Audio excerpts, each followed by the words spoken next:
Hello everyone, welcome. If you're new here, I'm Treffyfriend, but you can call me Treff. I'm an artist who makes comics, animatics, and illustrations. Today, I'm working on an illustration for a class I'm taking right now. As part of a larger project, I'll be making a series of large illustrations that would go in the user manual for a hypothetical TTRPG called Grimoires and Great Knights.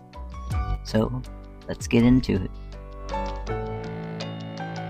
I actually started this illustration digitally, mostly because it gave me the freedom to experiment with different compositions and refine them without damaging my drawing surface.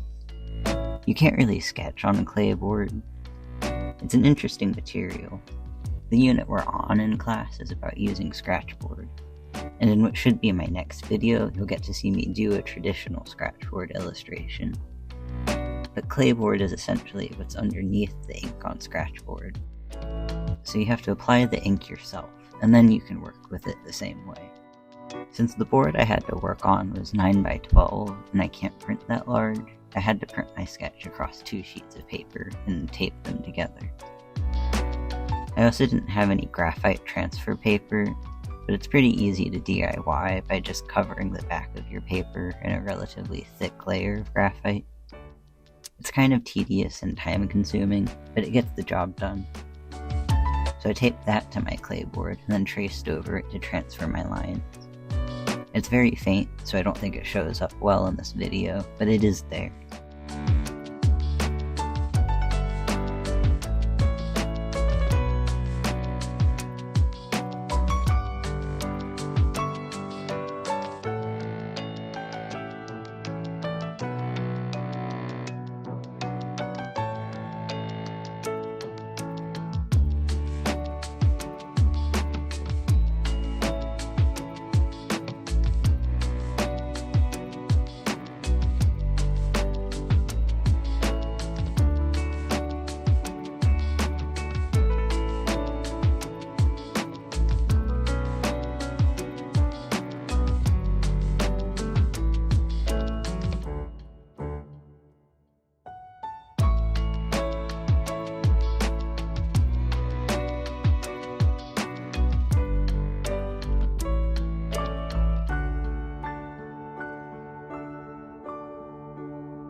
Now, you'll see as I start applying ink, I was kind of nervous about this part.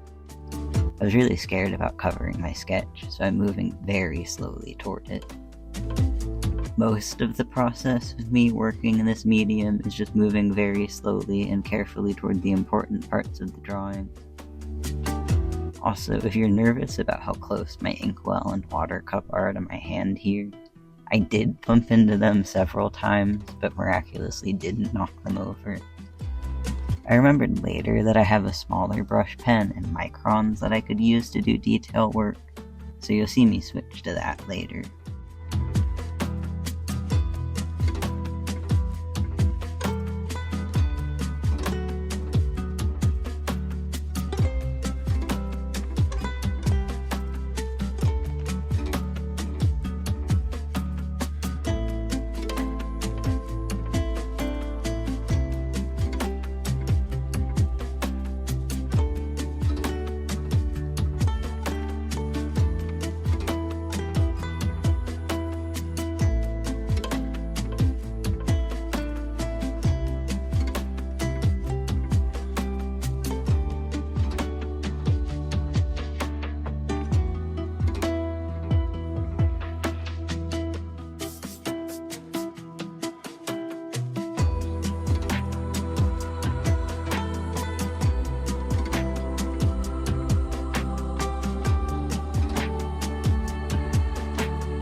Once I did have most of the main area of black blocked in, I decided to start small on the actual scratching part of the scratchboard assignment by first filling in part of the stem on one of the foreground cattails, and then chipping away at it with some cross-contour lines.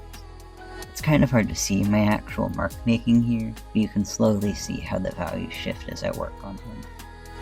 Then I add in some dirt on the ground at the water line of this marsh, and you can't see it because I'm out of frame here, but I'm adding a bit of texture to that. Then you'll see me realize I'm out of frame, but move only a little bit back in.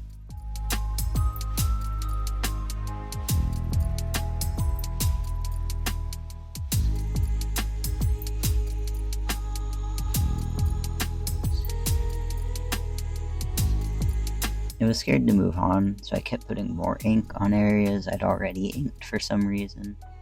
And then I was just twiddling the scraper around, but then tightened the shapes of my background characters.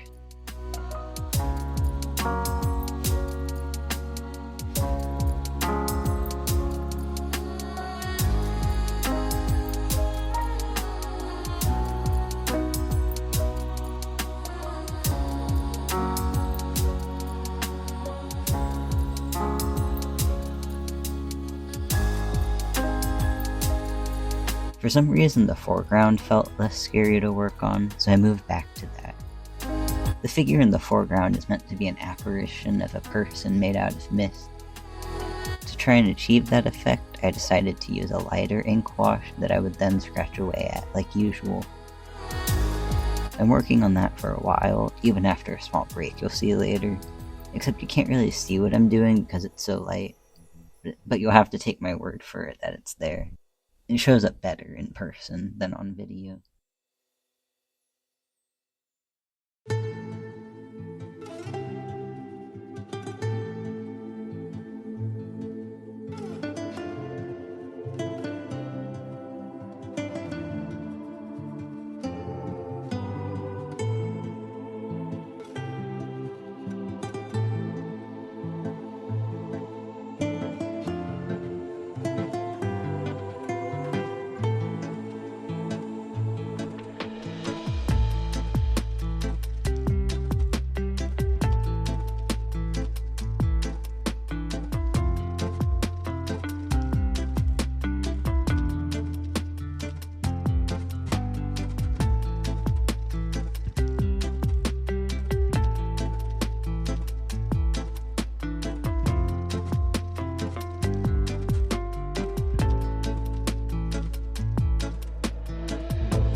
I then moved to doing regular line art with my fine liners on the actual characters in the piece, and then I finally felt brave enough to start doing a little bit of toning.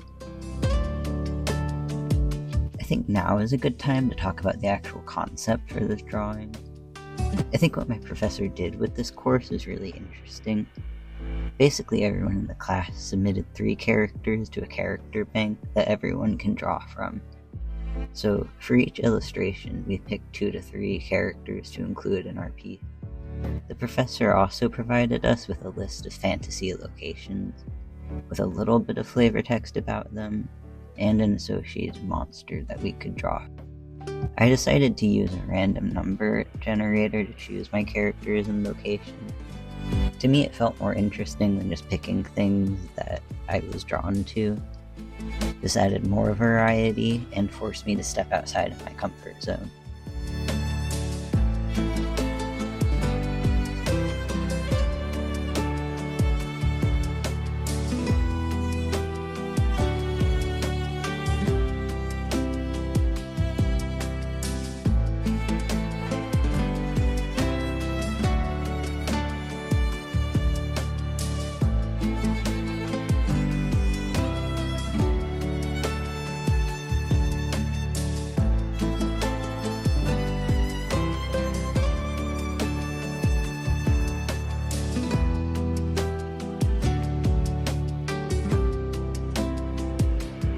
For my own variation on this project, I imagine that this RPG setting has a Super Smash Bros. Style dimensional rift going on, where characters from all sorts of universes got pulled into this place and have to team up to survive.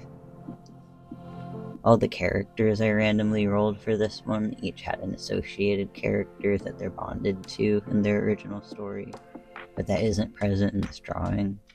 So I think it's interesting about how they've been separated and have to fend for themselves. I do feel it's important to note that these designs and characters are not mine. I'm not going to talk too much more about their stories and concepts because that's not mine to share.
This is kind of where I started getting scared again.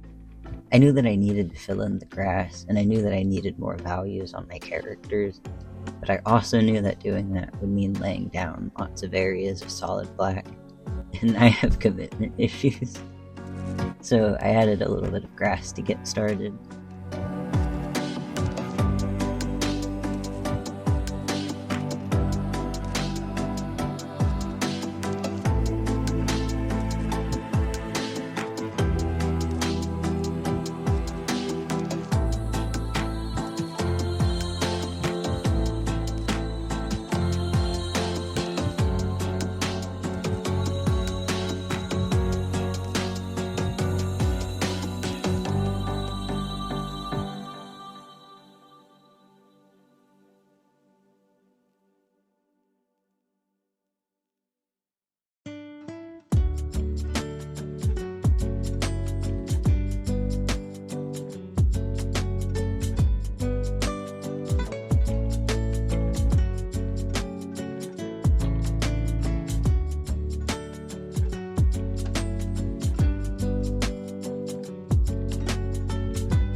After a good minute, I finally got brave enough to actually tone the characters, and then I was ready to start filling in the grass.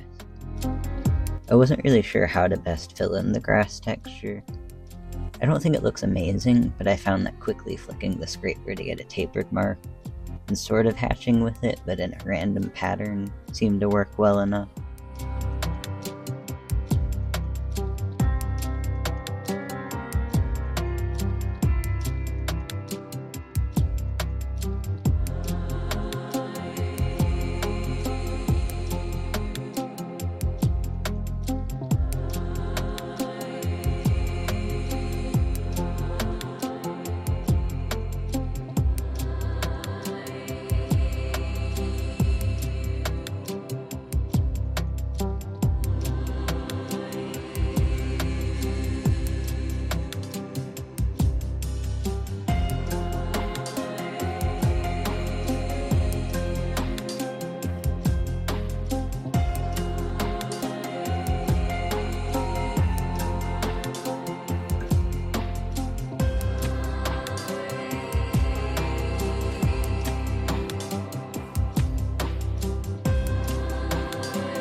For the finishing touches, I added a slight white outline to the characters to separate them from the background a little more.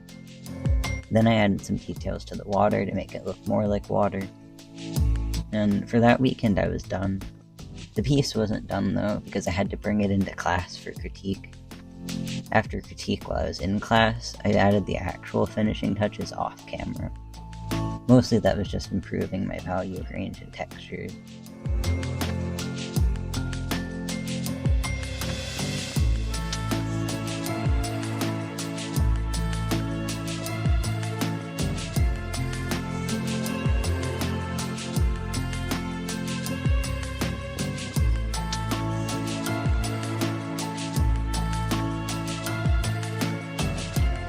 With the illustration itself done, I scanned it so I'd have an actual high-quality image to submit for class. This also allowed me to do an optional extra part of this assignment.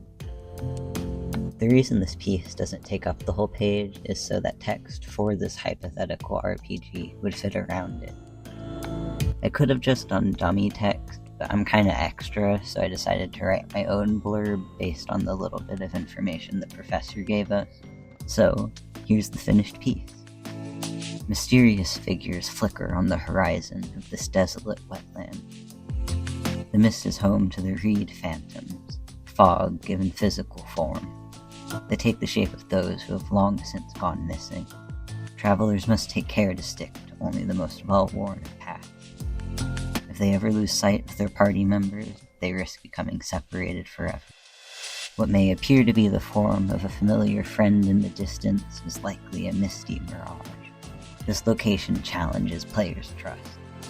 Trust in themselves, trust in their teammates, and trust in the Grave Warden. Navigating the drowned lowlands puts faith and cooperation on the line. Thank you all so much for watching. I think I'm getting into more of a groove making videos like this.